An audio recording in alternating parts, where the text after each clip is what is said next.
Supongo que los que estamos aquí casi todos o hemos leído algunos de sus artículos o alguna intervención televisiva. Voy a intentar no atascarme. Jesús Núñez Villaverde es codirector del Instituto de Estudios sobre Conflictos y Acción Humanitaria, economista y militar retirado, experto en relaciones internacionales y seguridad internacional, profesor de Relaciones Internacionales en la Universidad Pontificia de Comillas y miembro del Instituto Internacional para Estudios Estratégicos, vocal del Comité Español de Ayuda al Refugiado y consultor del Programa de Naciones Unidas para el Desarrollo en el ámbito de construcción de paz y prevención de conflictos violentos, con especial mirada al mundo árabe musulmán.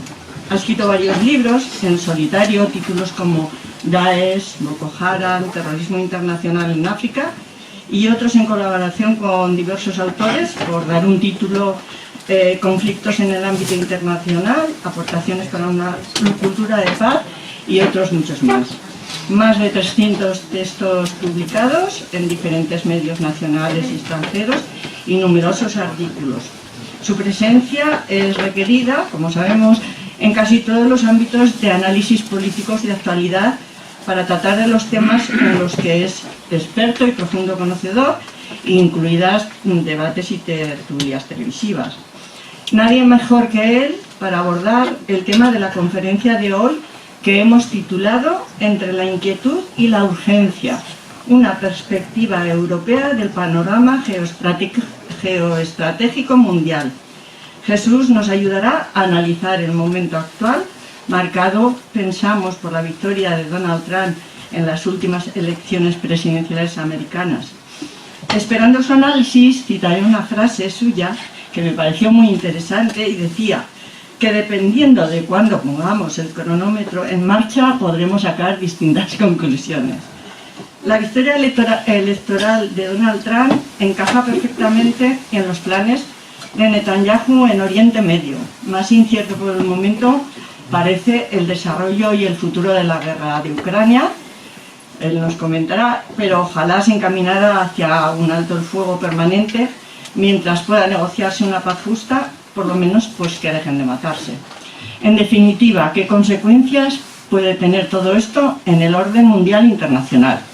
También nos gustaría conocer su opinión sobre el papel que juega la ONU cuando estamos viendo cómo se desoyen sus mandatos y se hace caso omiso de cuanto diga o condene, y si tendrá consecuencias la orden de detención de Netanyahu emitida por la Corte Penal Internacional.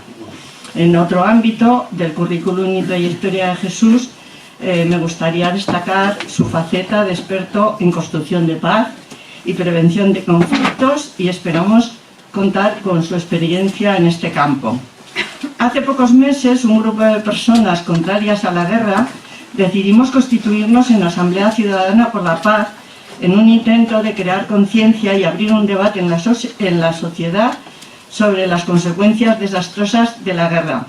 Nos sentimos obligadas a denunciar la escalada belicista que no cesa. Se están detrayendo recursos necesarios para salvar la vida y el planeta. Nos negamos a que la guerra sea un instrumento de relación humana. Queremos que Zaragoza sea una ciudad de paz y retomar el trabajo del movimiento pacifista de los años 90 en nuestra ciudad, que dio lugar a que Zaragoza fuera nombrada como sitio emblemático de la cultura de paz por la UNESCO en 1999. Impulsar también y desarrollar la reciente Ley de Cultura de Paz de Aragón, aprobada por las Cortes Generales el 9 de marzo de 2023. Os invitamos a todos y a todas a participar. Queremos agradecer a Jesús que esté hoy aquí con todas nosotras y nosotros en este espacio pequeño, nacido de la voluntad de conocimiento. Que salgamos siendo un poquito más sabios para torcer el paso que nos lleva hacia un mundo militarista y belicista y dirigirlo hacia el entendimiento y construcción de paz, en definitiva, porque la paz es una cultura. Jesús tiene la palabra y, si me lo permitís, aprovecho para reivindicar la voz silenciada de las mujeres iraníes. No las olvidemos. Gracias.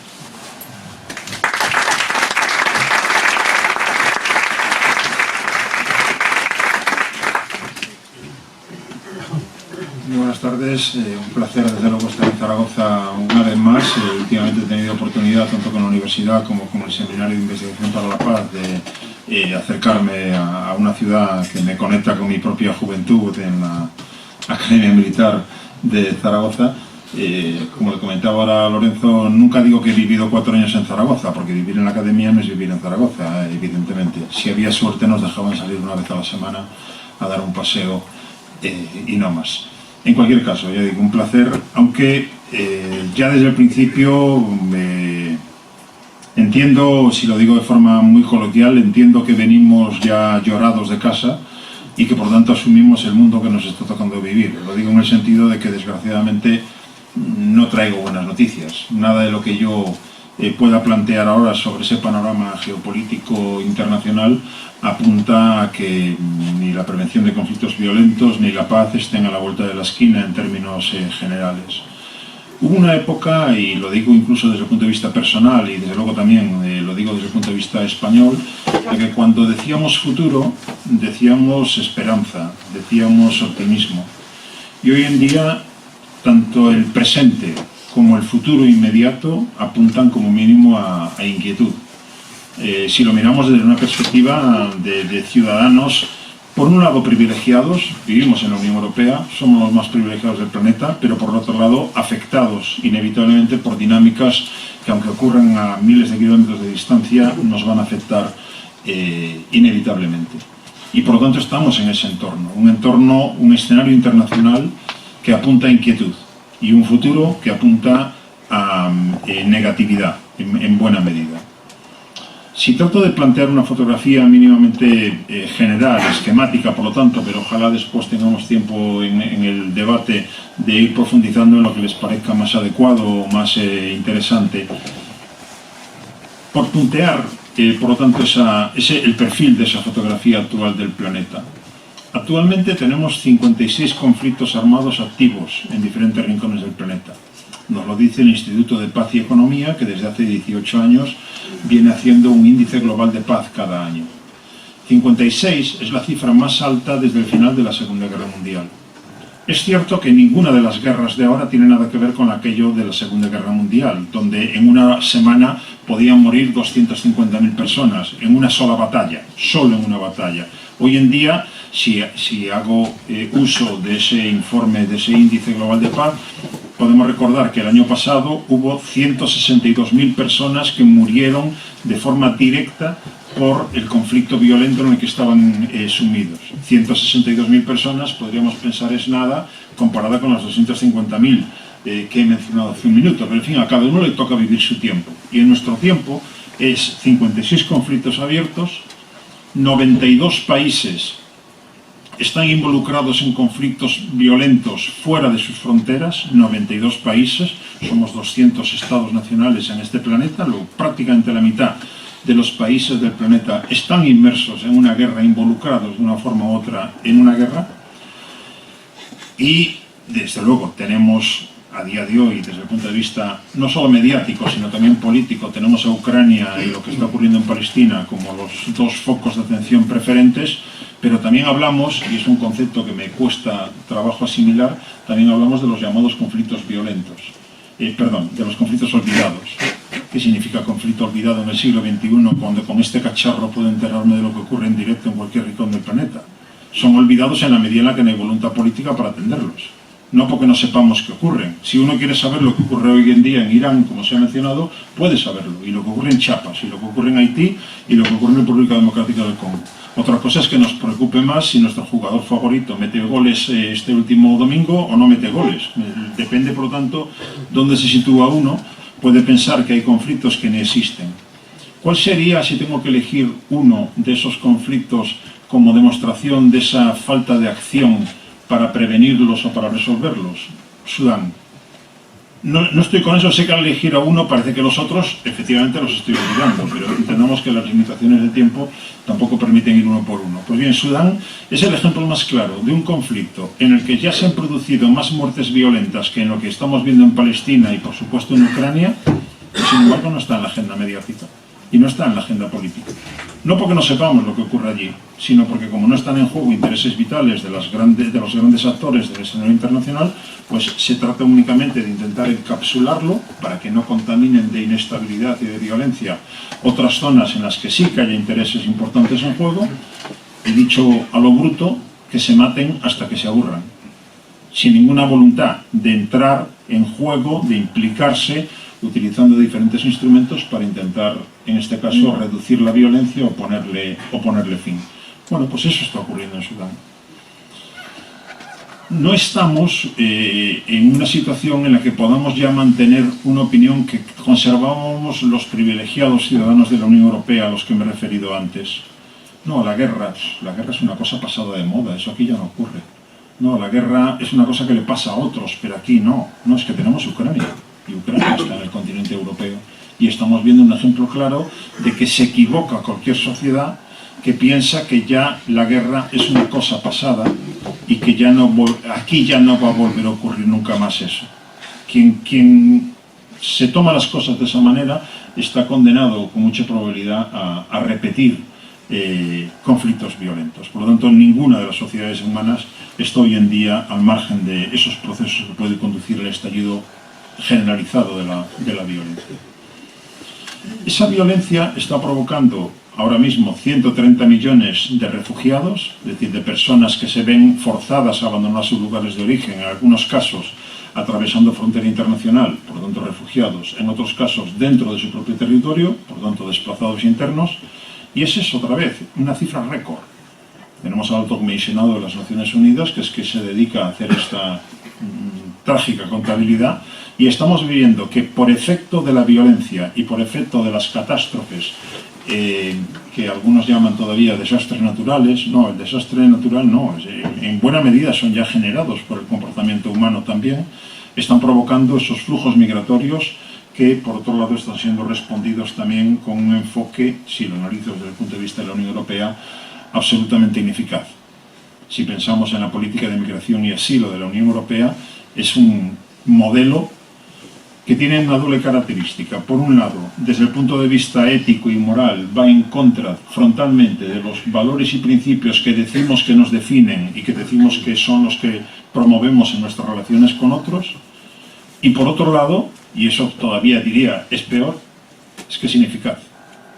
O sea, yo podría, siendo cínico, decir, bueno, vale, ya sé que no os parece muy bien que los expulsemos en caliente, que no os parece muy bien que le paguemos a Erdogan o le paguemos a Mohamed VI para que nos haga el trabajo sucio de aguantarlos allí.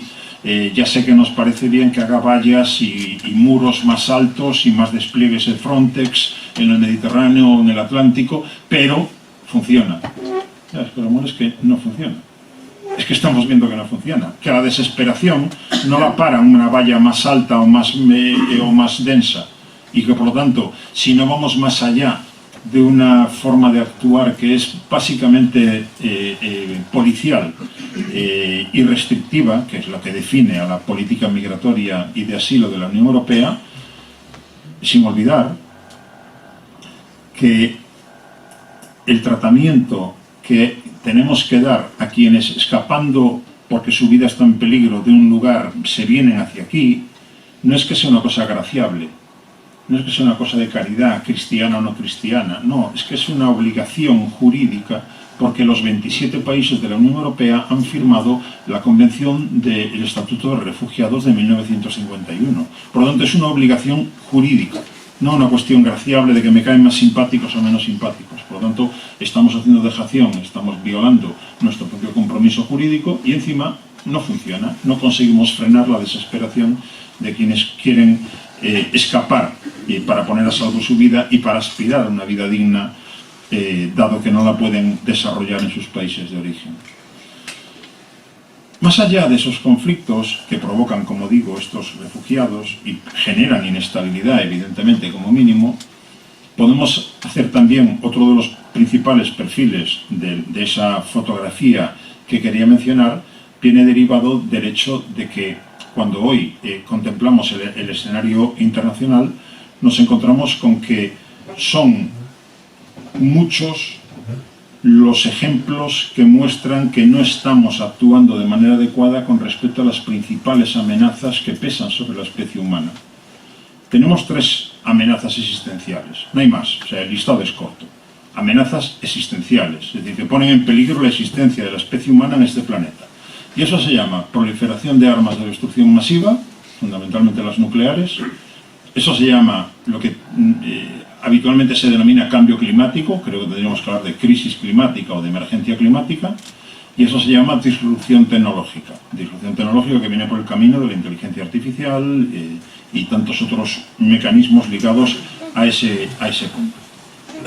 ¿Dónde estamos con respecto a amenazas que ponen en peligro la existencia de nuestra especie? Con respecto a la primera, nos encontramos en un planeta que tiene 9 países que ya poseen armas nucleares y otros que están buscando hacerse con ellas. El arma nuclear no ha sido hasta ahora un arma de batalla, más allá de la cuestión de Hiroshima y Nagasaki, nunca se han empleado en las decenas y decenas de guerras que ha habido después de la Segunda Guerra Mundial. Las armas nucleares son básicamente una cuestión de disuasión máxima. Nadie se va a atrever a tocarme un pelo porque la represalia sería insoportable para el que lo haga. Y más peso internacional. Cuento más en el escenario internacional porque tengo eso que otros no tienen. Solo 9 la tienen. Sobre esa base hay otros que pretenden tenerla. Irán, pues sí, pero detrás de Irán hay muchos más también. Pero en cualquier caso ninguno de ellos ha llegado a poseerla. Bien, ¿qué tenemos con respecto a esa primera amenaza existencial? En lo que llevamos de siglo se ha ido desmantelando buena parte del entramado jurídico que trataba de regular el funcionamiento de esos ingenios y que idealmente buscaba eliminarlos, un mundo sin armas nucleares. Eso es el tratado ABM, el Tratado de Misiles Antibalísticos, eso es el tratado INF, el Tratado de Fuerzas Nucleares de Alcance Intermedio, eso es cielos abiertos, la posibilidad de sobrevolar el territorio de mi potencial enemigo para que mis aviones espía y mis satélites puedan fotografiar lo que hay allí, porque tenemos confianza en que a ninguno le interesa traspasar determinados límites.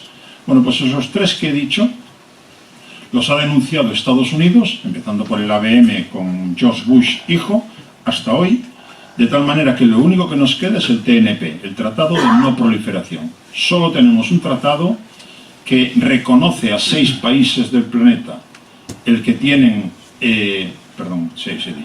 5, reconoce a 5 países del planeta que son potencias nucleares, por lo tanto tienen armas nucleares y pueden tenerlas, y a todos los demás le queda prohibido. Ya se ve que no ha funcionado demasiado porque de 5 hemos pasado a 9, como acabo de decir. Y ahora mismo el tratado ha demostrado, Corea del Norte es el último ejemplo, ha demostrado que un país que era firmante del tratado ha conseguido hacer cosas a escondidas hasta que ha conseguido dotarse de armas nucleares y entonces ha denunciado el tratado y se ha salido de él. Mientras tanto, esas 9 potencias nucleares, empezando por Rusia, porque Rusia es la principal potencia nuclear del planeta, y siguiendo por los demás, por Estados Unidos, China, Francia y Gran Bretaña, los 5 que tienen ese reconocimiento, ese privilegio, y añadiendo Corea del Norte, Pakistán, India e Israel, esos 9 están implicados en los más ambiciosos programas de modernización de sus arsenales nucleares. No estamos apuntando, por lo tanto, ni a la desaparición de esas armas, ni tampoco a dotarnos de instrumentos que las regulen de algún modo o que intenten en algún caso de manera efectiva prohibirlas. Por lo tanto, esa amenaza sigue estando ahí y el entramado para darle respuesta se ha debilitado, como digo, de forma muy acusada en lo que llevamos de siglo. Si nos vamos a la crisis climática, basta con recordar la COP29 en Azerbaiyán. Acabamos de celebrar una conferencia de las partes en un país, en un petropaís, un país que ha anunciado claramente que el petróleo y el gas que tiene es un regalo de Dios y que como no van a aprovechar el regalo de Dios, eso es lo que ha dicho el presidente de Azerbaiyán, y por lo tanto ha anunciado ambiciosos proyectos de volver a explorar y volver a comercializar el petróleo y el gas. Podríamos decir, bueno, vale, pero es Azerbaiyán, pero es de los más importantes productores, pero es que recordemos que el Acuerdo de París, o sea, igual que he dicho el TNP en armas nucleares, el Acuerdo de París en la crisis climática. Diciembre de 2015. Se estableció como objetivo no rebasar un incremento de la temperatura media del planeta de 2 grados centígrados para finales de este siglo, en comparación con la temperatura media que había en la época preindustrial, es decir, 1850-1900. Lo que hemos visto, los datos que nos han dado con ocasión de esta COP, es que estamos ya, este año ha aumentado 1,6 grados la temperatura del planeta, y el ritmo actual, con las inversiones ya anunciadas y aprobadas de inversión en petróleo, en gas y en carbón, que son los tres combustibles fósiles principales responsables de este crecimiento, estamos pasando muy por encima de los 2 grados, muy por encima. ¿Cuál es el problema que no tiene el TNP y sí lo tiene el Acuerdo de París? El Acuerdo de París establece compromisos, como el que acabo de anunciar, que es el más importante. Pero ningún país va a ser llevado a ningún tribunal internacional, otra cosa luego es que se cumpliera o no, por el hecho de que cumpla o no cumpla lo que ha dicho. Porque no tiene efectos jurídicos vinculantes. O sea, intentamos que el marco que hemos definido para tratar una amenaza existencial es un marco que se resume en que es una mera declaración de voluntad política. Si lo cumplo, bien. Y si no lo cumplo, bien también. Porque el Acuerdo de París no contempla un mecanismo de vigilancia de que todos los gobiernos van a cumplir lo que han dicho que van a hacer, y menos aún un instrumento de sanciones para castigar al que se salte la regla y se salte el compromiso. Por lo tanto, estamos en una mera declaración de voluntades. Lo diga el gobierno español, lo diga el gobierno birmano o lo diga el gobierno argentino. Da igual, es declaración de voluntad. Si lo hago bien y si no, no pasa nada. Nos vamos a la disrupción tecnológica, que lo que muestra es una extrema vulnerabilidad ante, en fin, ya lo he señalado una vez, entre cualquier cacharro que queramos pensar de la revolución tecnológica en la que estamos metidos, lo que muestra es nuestra extrema vulnerabilidad. Como individuos, como sociedades, como naciones, estamos en un punto de extrema vulnerabilidad sabiendo que estamos ya de forma muy cercana llegando al punto en el cual inteligencias no orgánicas, inteligencias no humanas, van a tener la capacidad de tomar decisiones sin ninguna intervención humana. ¿Qué tenemos para responder a eso? O sea, eso ya lo sabemos. ¿Qué tenemos para responder a eso? He dicho TNP, he dicho Acuerdo de París, no puedo decir nada con respecto a esta tercera amenaza existencial. Nada es nada. No es que tengamos un acuerdo que no estemos cumpliendo, es que no hemos llegado al punto de movilizar a la sociedad internacional para establecer un mecanismo como mínimo de regulación de la revolución tecnológica en la que ya estamos metidos. Y las consecuencias de eso pueden ser absolutamente extraordinarias en el sentido de que hablamos, es algo distinto. No, es que bueno, lo mismo cuando vino el ferrocarril, no, lo mismo cuando vino el teléfono y el telégrafo, no. Es que ahora estamos hablando de una inteligencia no humana. Y no sabemos cómo funciona una inteligencia no humana en el momento que tenga la capacidad, y estamos en ese punto, que tenga la capacidad de tomar decisiones por sí misma. Y lo que nos puede pasar a los humanos en esas circunstancias. Por lo tanto, con respecto a esas tres amenazas, nos encontramos ante unos mecanismos muy débiles desde mi punto de vista de regulación, de vigilancia, de sanción para quien se salte las reglas del juego. ¿Dónde nos pilla todo eso? Nos pilla, si voy a los actores a los que podemos reclamar cierta responsabilidad, nos pilla como una ONU desgraciadamente impotente e incapaz de cumplir con la tarea para la cual fue creada. La tentación es enorme y lo veo de forma cada vez más frecuente. Bueno, pues ¿para qué queremos la ONU? Es que la alternativa a la ONU es la ley de la jungla. Claro, si yo soy el fuerte de la sala, yo puedo decir, no, eliminemos la ONU. Yo soy el fuerte de la sala. Pero quien sea el más débil de nosotros no dirá que me quiten los filtros por muy imperfectos que sea de la ONU y que sea la voluntad del más fuerte, porque voy a salir perdiendo. Luego, desde ese punto de vista, podemos estar muy insatisfechos con lo que hace la ONU. Podemos tener la tentación de matar al mensajero, pero no es el mensajero. Es la voluntad política de los Estados miembros de la ONU que no ha llegado al punto de entregarle los medios para poder vigilar que todo el mundo cumple las reglas que nos hemos dado y sancionar al que no las cumpla. Y las reglas son muy claras en el ámbito en el que yo me muevo. Las reglas son, solamente hay dos casos en los que se puede utilizar la fuerza. Legítima defensa, y el Consejo de Seguridad tiene que avalar que es legítima defensa, o mandato explícito del Consejo de Seguridad para que se use la fuerza para restablecer la paz. No hay más. No hay más. Otra cosa es si se cumple o no se cumple. Y otra cosa es qué capacidad tiene la ONU para poder vigilar que todo el mundo cumple y para poder sancionar. Para quienes tengan la tentación de eliminar la ONU, planteo una propuesta que tuvo la administración de Bush hijo. La ONU no sirve porque hay muchas dictaduras en la ONU. Lo que tenemos que hacer es crear un directorio de democracias. Las democracias no hacen la guerra entre sí, se asume en términos generales, y por tanto que sea un grupo de democracias los que gestionen los asuntos mundiales. Esa era la propuesta de Bush hijo. Que podríamos pensar, hombre, pues sí, las democracias, si es así como nos lo creemos, que no hacen la guerra entre sí, pues venga. Claro, ¿conocen algún país del planeta que no se defina como democracia? Que abiertamente, o sea, yo soy genocida, asesino, que me gusta agredir a los vecinos. Alguno se presenta en sociedad internacional diciendo que no es una democracia, luego le ponemos palabritas al lado. Democracia soberana, democracia limitada, democracia orgánica, decíamos en España durante 40 años. Y por lo tanto eso es un problema. O sea, ¿a quién dejamos fuera? A los que se declaren no democráticos, nadie va a hacer eso. Y en segundo lugar, ¿quién es el juez imparcial que no está contaminado de intereses a la hora de nombrar a quiénes van a entrar en el club de esas democracias y quiénes no? O sea, ¿quién es el juez imparcial que dice tú sí, tú no? ¿Dejamos a Arabia Saudí fuera? Es que tiene el 24% de las reservas mundiales de petróleo, de la que dependemos muchos. ¿Lo dejamos fuera? Suponiendo que esto va en serio, ¿lo dejamos fuera? O bueno, tampoco es para tanto, pues ¿por qué no van a entrar los saudíes? Luego, entendamos que estamos en un punto con la insatisfacción que nos pueda generar la ONU, en la que, ante la impotencia para resolver muchos de los asuntos que tocan con paz y seguridad, interesa recordar, por un lado, que la ONU no es solamente el Consejo de Seguridad.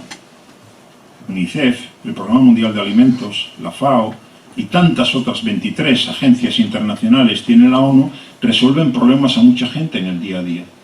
Por lo tanto, no resumamos todo en el Consejo de Seguridad con la insatisfacción que nos genera el poder de veto que tienen 5 privilegiados en ese club. Y por otro lado, recordemos que la alternativa a la ONU, como he dicho antes, que es el mínimo común denominador que hemos conseguido lograr entre todos los estados del planeta, es la ley de la jungla, la ley más fuerte. ¿Qué más puede querer Trump hoy en día? ¿Qué más puede querer Vladimir Putin? ¿Qué más puede querer Xi Jinping que sea la ley más fuerte?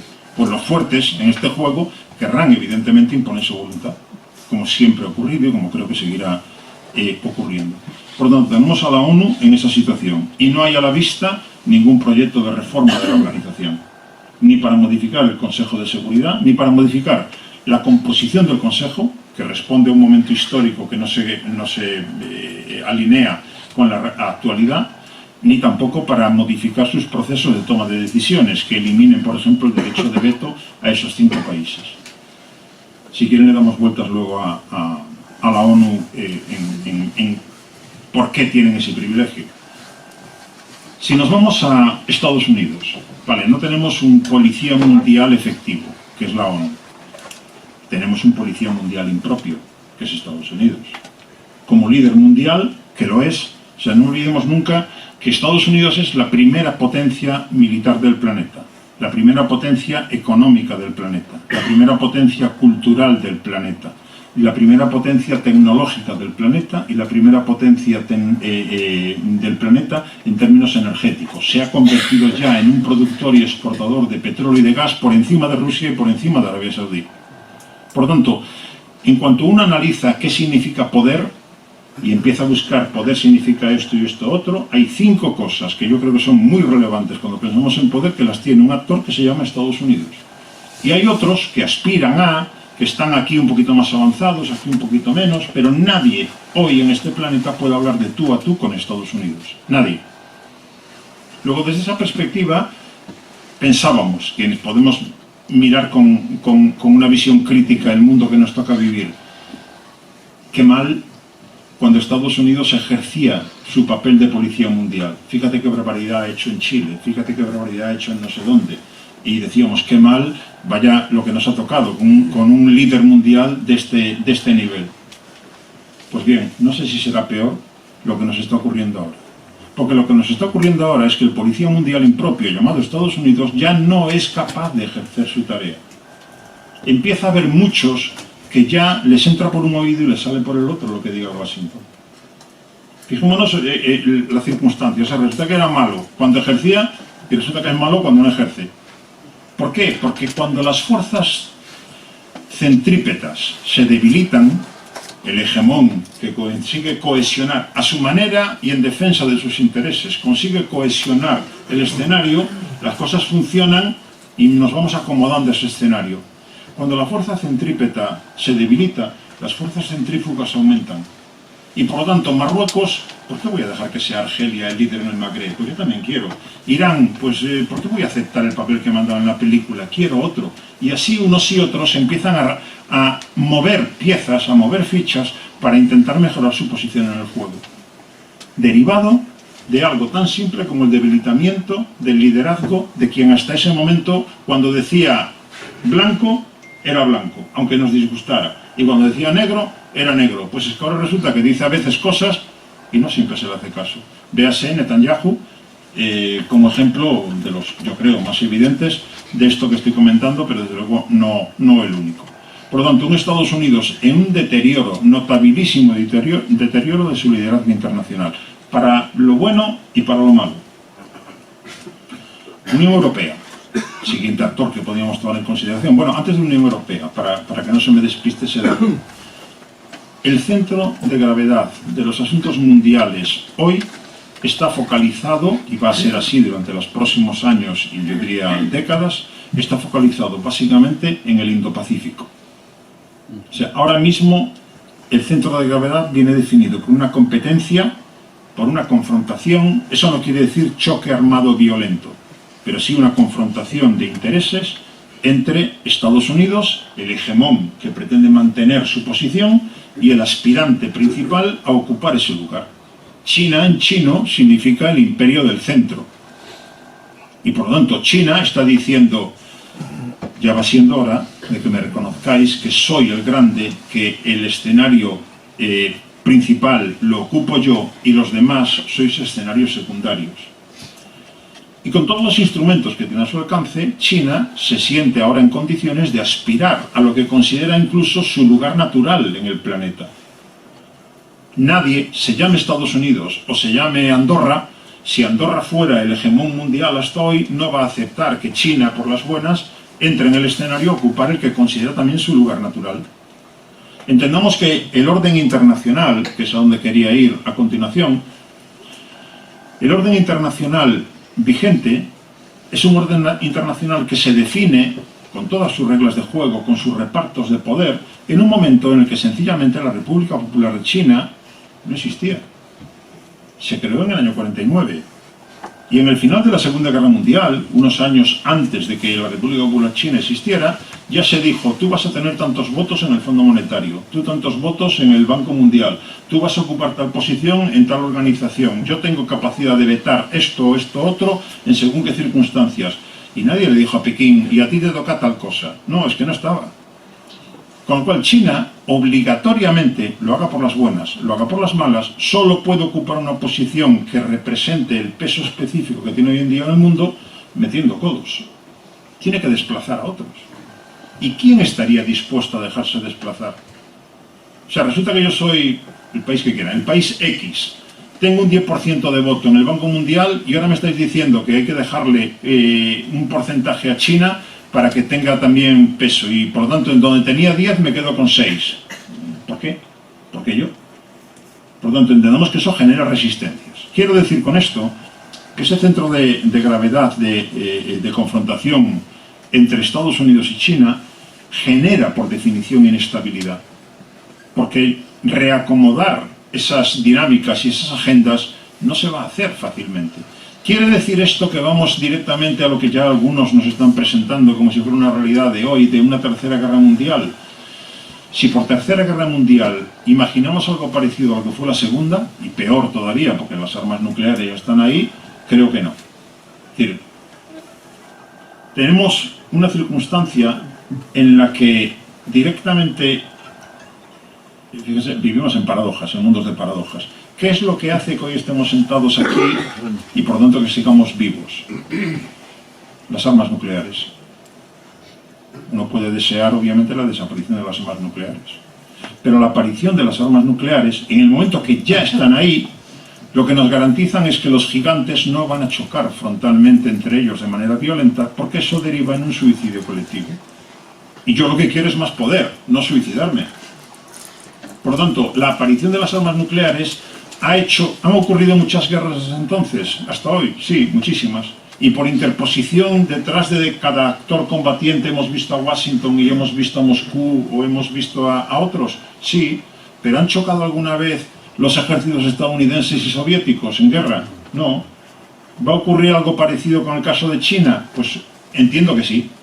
Por lo tanto, más tensión internacional, más manipulación de actores interpuestos por parte de los gigantes, pero creo que podemos seguir diciendo, espero por la cuenta que me tiene, espero poder seguir viviendo, porque esos gigantes no van a chocar frontalmente entre sí en el nivel militar y por lo tanto en el nivel nuclear.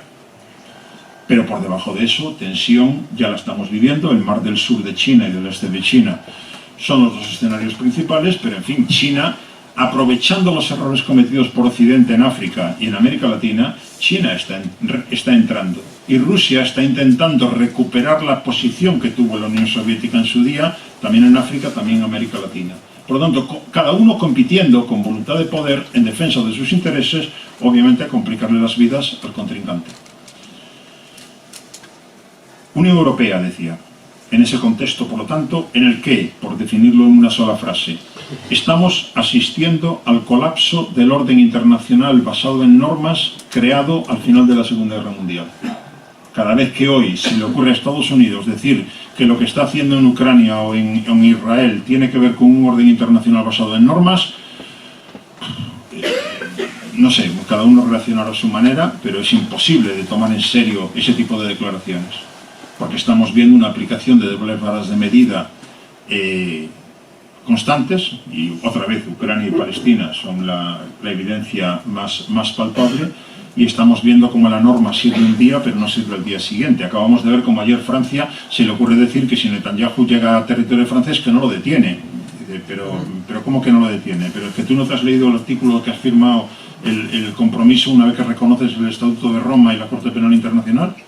No, es que Israel no reconoce a la Corte y por lo tanto no está sometido a sus decisiones. No, el que está sometido eres tú, que sí que has reconocido el Estatuto.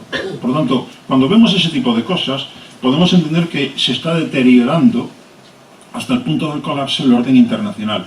Y lo que viene detrás de eso, inevitablemente es caos.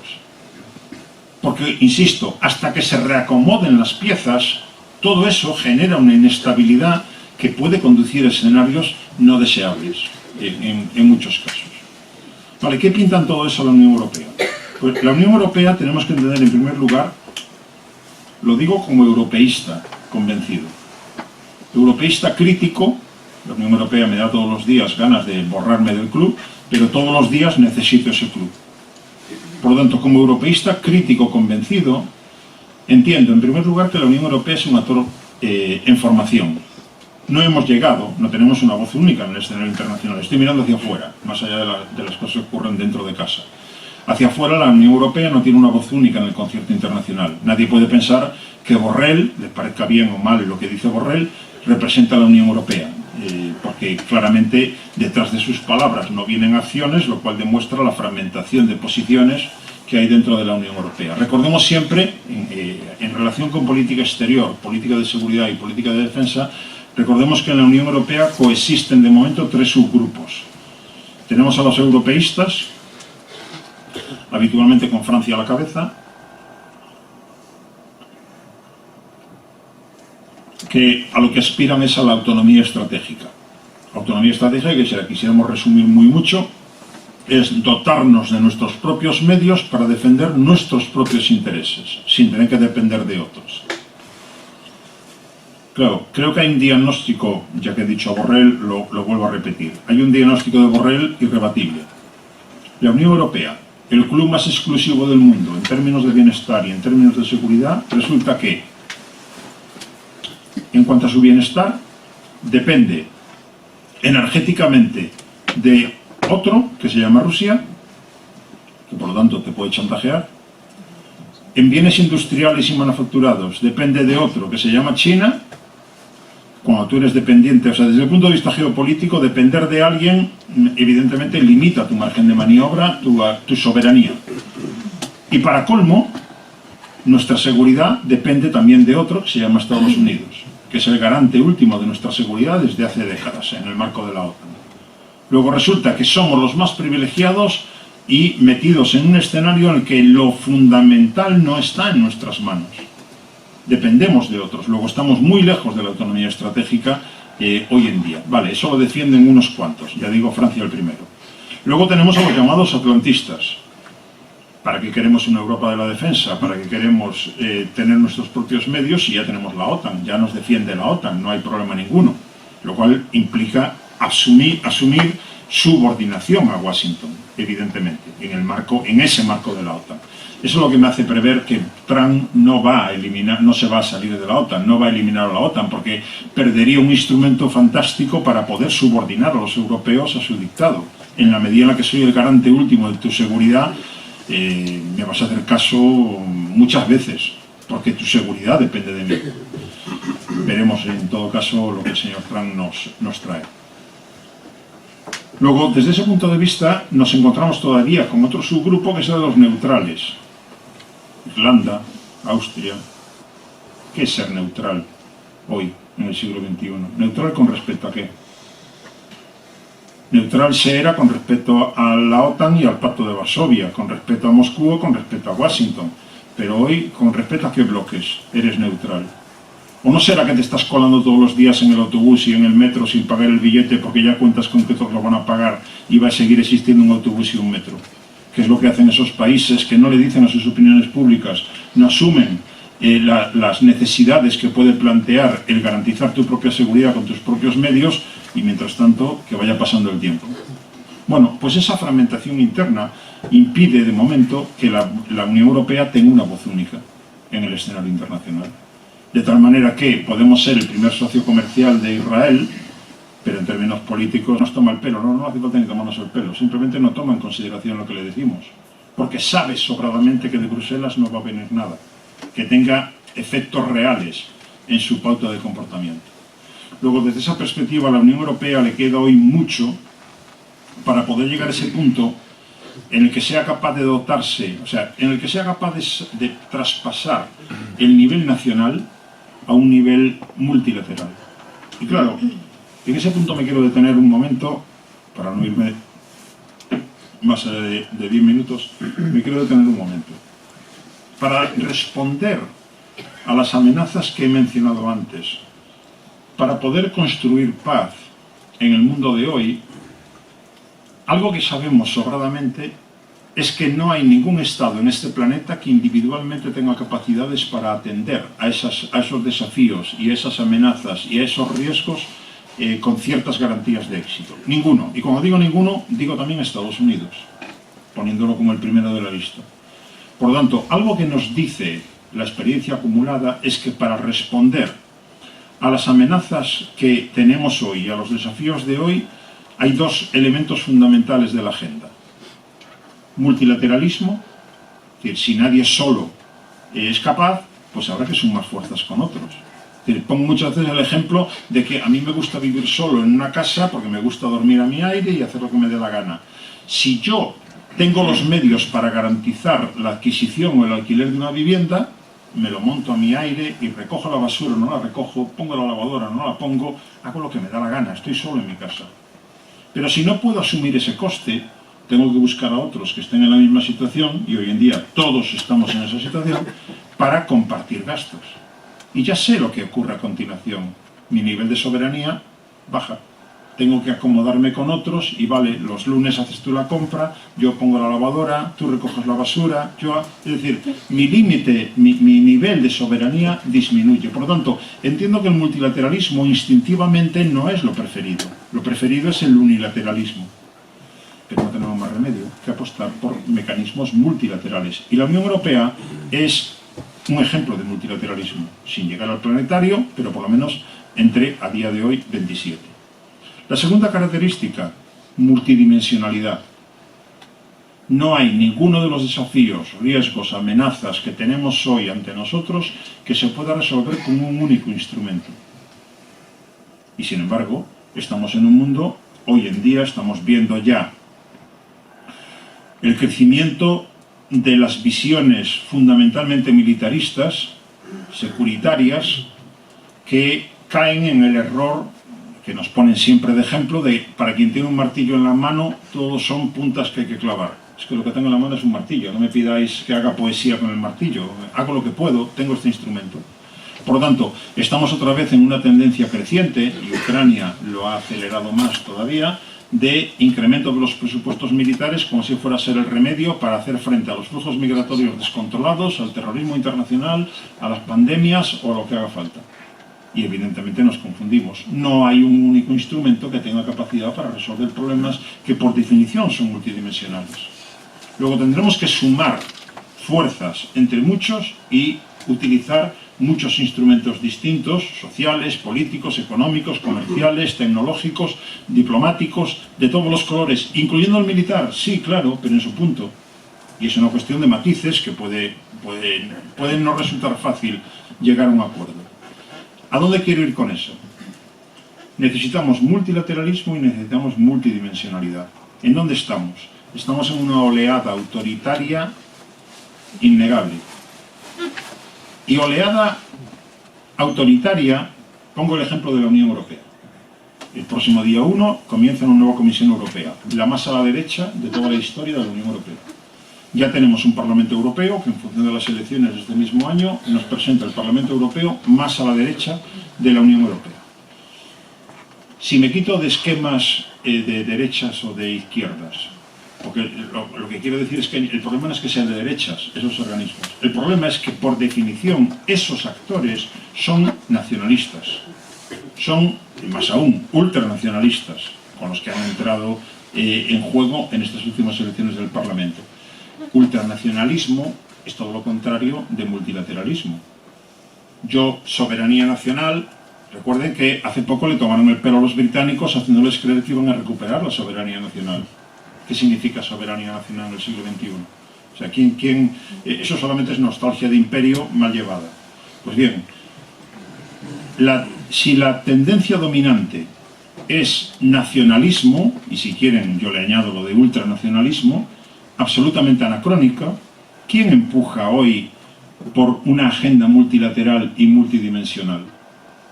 Si eso lo llevo al caso concreto de la Unión Europea, es cierto que ya desde hace algún tiempo el motor franco-alemán ya no basta por sí solo para empujar la Unión Europea. Pero sin el motor franco-alemán, lo que hagamos los demás o renquea o sencillamente no funciona. Y tenemos una Alemania colapsada, en mitad de una recesión económica. Alemania es hoy el principal freno del europeísmo y detrás viene Alternativa para Alemania. Y tenemos una Francia con Macron que le ha tomado el pelo a su propia ciudadanía en las últimas votaciones, haciéndoles que sacrificaran sus preferencias para evitar que llegue la señora Le Pen. ¿Qué va a hacer Macron en el año 2027 si llega hasta allí? Que llegará. Que le vuelve a pedir a los franceses que hagan otra vez un ejercicio de venga va, para que no llegue Marine Le Pen. Bueno, pues está a punto, o sea, ya has gastado la bala de plata, ya no la puedes gastar dos veces. Y ahora va a ser difícil cómo frenar a la ultraderecha en Francia. Todo eso, como digo, es antieuropeísmo, o como mínimo, y me estoy poniendo muy optimista, euroescepticismo. Por lo tanto, ¿quién empuja hoy a la Unión Europea cuando a todo lo que yo he comentado hasta aquí se le añade la reentrada en escena de Donald Trump? Pues no lo veo. No lo veo. Y quien se quiera volver en la cueva nacionalista se va a llevar un disgusto enorme. Por lo tanto, yo entiendo que la salida a la situación que tenemos no viene por el camino de nacionalismo, vuelta a la cueva, en un sentido metafórico evidente. Bueno, pues esa es la situación en términos generales en la que creo que nos encontramos. De tal manera que es difícil, como les decía al principio, traer buenas noticias. Es difícil decir, bueno, pero todo esto que les he dicho, se van a casar, van a ser felices y van a comer perdices. Es que no veo por dónde. Ya me gustaría terminar mi intervención diciendo, pero esto se arregla ya, porque estamos viendo tales cosas. No, es que Donald Trump es el ejemplo más notorio del ultranacionalismo, el America First, como le llaman ellos. Por lo tanto, no solamente él, siendo quien es decir, líder mundial todavía de hoy, sino todo lo que él va a inspirar y todo lo que él va a promover en el marco de una oleada que ya de por sí es autoritaria y que estamos viviendo también en la Unión Europea, hace pensar que ninguna de las agendas que tengan que ver con multilateralismo, multidimensionalidad y la propia de la Unión Europea puedan cobrar mucha energía en el próximo futuro. En fin, y todo eso sin mencionar Palestina y sin mencionar Ucrania, pero ojalá que ahora en el debate haya tiempo para poder plantearlo y entrar en más detalles, pero preferiría, porque prefiero tener ocasión de debatir y de dialogar, preferiría dejarlo aquí de momento y abrir turno de palabra. Gracias.